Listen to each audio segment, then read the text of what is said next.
네, 안녕하세요. 오늘 여러분과 함께 좀 살펴볼 자료는요. 요즘 교육계에서 정말 많이 이야기되는 거죠. 초중등 학생들의 기초 학력, 그리고 또 학습 결손 문제, 이걸 다룬 정책 문서들입니다. 이 문서들을 보면서 국가가 지금 어떤 방향으로 가고 있는지 그 핵심을 좀 짚어보려고 합니다. 바로 시작해 볼까요? 네, 좋습니다. 이 자료들 쭉 보니까 이게 그냥 문제만 찾아내는 데서 그치는 게 아니고요. 그 진단 결과에 따라서 맞춤 지원을 하고 또 이걸 뒷받침할 시스템까지 만들겠다. 뭐 이런 상당히 좀 체계적인 접근을 하고 있다는 게 보이더라고요. 네, 맞아요. 그 가장 먼저 딱 보이는 게 학생들 상태를 정확하게 파악하려는 노력, 이게 눈에 띄어요. 단순히 뭐 시험 점수 이런 걸 넘어서 읽기, 쓰기, 세마기 같은 진짜 기본적인 능력을 학기마다 진단하고요. 심지어 교사의 어떤 관찰이나 요즘 많이 얘기하는 AI 분석 같은 것까지 써서 도움이 필요한 학생을 미리 찾아내겠다.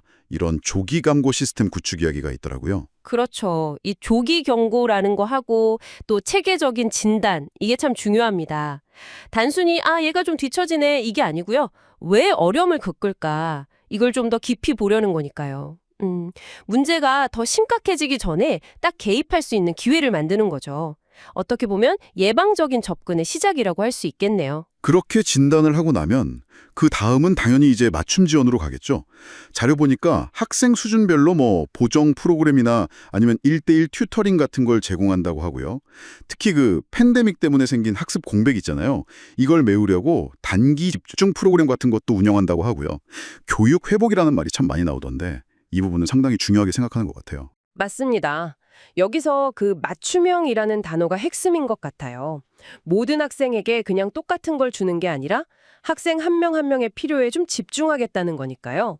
그리고 교육 회복 프로그램은 뭐 코로나 같은 외부 충격 때문에 학습 결손이 생겼다는 걸 인정하고 국가가 이걸 좀 책임지고 해결해 보겠다. 이런 노력인 거고요.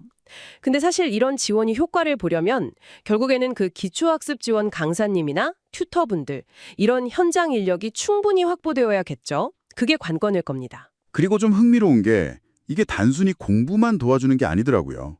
심리적인 거나 정서적인 문제까지 다 같이 다루는 예를 들면 학습 종합 클리닉 센터 같은 전문 조직을 만들어서 통합 지원을 하겠다는 계획도 보여요. 또 학교 안에서도 뭐 전담 선생님을 두거나 아니면 교육과정 자체를 좀 바꿔서 보충학습 기회를 만들거나 하는 시스템도 갖춘다고 하고요. 네, 학습 부진 원인이 되게 여러 가지잖아요. 단순히 뭐 머리가 나빠서가 아니라 정서적인 어려움이 발목을 잡는 경우도 정말 많거든요. 그래서 이런 정서 학습 통합 지원 접근은 굉장히 의미가 크다고 봅니다. 특히 지원 체계를 학교 시스템 안으로 가져오는 거예요. 예를 들어 협업 수업처럼 담임 선생님이랑 지원 인력이 교실에서 같이 아이들을 돕는 방식.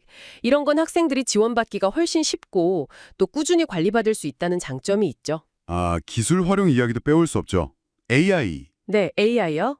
이걸 이용해서 학생들 학습 패턴 같은 걸 분석하고 그 결과에 맞춰서 뭐 콘텐츠를 추천해 준다거나 이런 시스템도 만든다고 하네요. 그러니까 개인별로 디지털 학습 지도를 하겠다 이런 거겠죠. 그렇죠. AI 기반 맞춤형 학습은 사실 잠재력이 어마어마합니다. 많은 학생들에게 각자에게 맞는 학습 경로를 제공할 수 있으니까요. 근데 여기서 정말 중요한 건 교육 형평성인 것 같아요. 이런 기술의 혜택이 뭐랄까 특정 학생들에게만 쏠리면 안 되잖아요. 자료에서도 언급된 것처럼 그 다문화 가정 학생이나 농사노촌, 저소득층 학생들처럼 지원이 더 필요한 취약계층 아이들이 소외되지 않도록 기술 접근성을 보장하고 맞춤형 기회를 주는 노력이 꼭 같이 가야 합니다. 안 그러면 기술 격차가 또 다른 교육 격차가 될 수 있으니까요. 네, 정말 중요한 지점이네요. 그리고 마지막으로 이 모든 노력들이 그냥 한 번 하고 마는 게 아니라 안정적으로 쭉 갈 수 있게 법적인 토대를 만들겠다는 점도 강조되고 있어요. 기초학력 보장을 단순한 정책 목표가 아니라 이제 국가가 책임져야 할 학생의 권리로 딱 규정하겠다는 거죠. 맞습니다. 법제화는 정책에 정말 큰 힘을 실어주는 장치입니다. 기초학력을 교육 기본권이라는 관점에서 보고 국가 책임을 명확히 함으로써 정책의 우선순위를 높이고 예산이나 인력 확보에도 근거가 생기거든요. 그러니까 이게 그냥 일회성 사업이 아니라 장기적인 시스템으로 가겠다. 이런 의지를 보여주는 거라고 할 수 있습니다. 자, 그럼 정리를 좀 해보면요. 학생 한 명 한 명을 좀 정밀하게 진단하고, 그러니까 진단 시스템, 그리고 그 결과에 따라서 학습뿐 아니라 정서적인 부분까지 아우르는 맞춤형 지원 및 통합 지원을 제공하고 이걸 위해서 필요한 인력이나 학교 안의 시스템, 지원 인력 및 체계를 갖추고 또 AI 같은 기술, 디지털 활용도 쓰되 누구 하나 소외되지 않도록 교육 형평성 살피면서 이 모든 걸 법으로 뒷받침하겠다. 법제화. 상당히 촘촘하게 짜인 계획이라는 생각이 드네요. 그렇습니다. 전체적인 그림을 보면 이제 기초학력 문제는 더 이상 개인이나 가정의 책임으로만 돌릴 게 아니다. 모든 학생이 누려야 할 기본적인 권리를 보장한다는 차원에서 국가가 훨씬 더 적극적으로 나서고 책임지겠다. 이런 방향성이 아주 뚜렷하게 보입니다. 네, 오늘 저희가 살펴본 자료들은 이렇게 국가가 주도해서 체계적으로 노력하겠다는 모습을 보여주는데요. 여기서 한 걸음 더 나아가서 여러분께 이런 질문을 한번 던져보고 싶습니다. 과연 이런 공식적인 정책의 틀, 그리고 학교와 선생님들의 노력만으로 충분할까요?